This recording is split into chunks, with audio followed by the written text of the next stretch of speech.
The difference between children reading a book and adults reading a book is that children also read the pictures, which does not get highlighted enough. And the work of the illustrators is often sort of hidden in the words. Illustrations add a huge amount of value to a story, usually in the younger ages. Yes.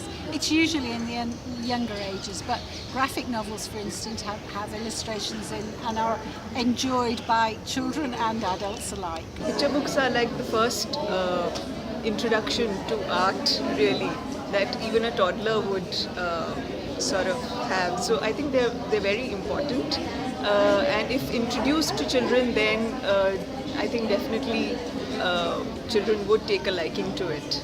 बच्चे illustration देखते हैं, अगर उनको illustration पसंद आता है तब वो किताब खरीदते हैं, उठाते हैं और पढ़ते हैं. Once you see the book art, the illustrations hanging on the wall, you go back to the book, you enjoy it even more. Everybody should come here and get books and see the illustrations.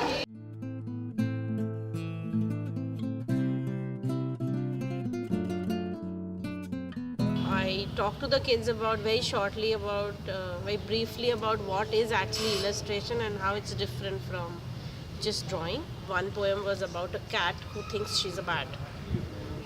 And so she sleeps during the day, and at night she's wide awake, and while she's sleeping during the day, the mice are really having fun.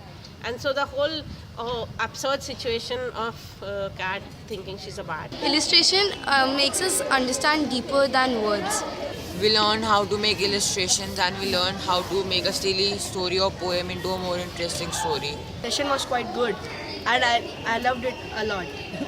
It was a very good session. We had full enjoyment. I just tell their parents, the only thing you can really do for your kids is make them, really valuable gifts you can give them is books, and the really valuable thing you can do for your kids is make them readers.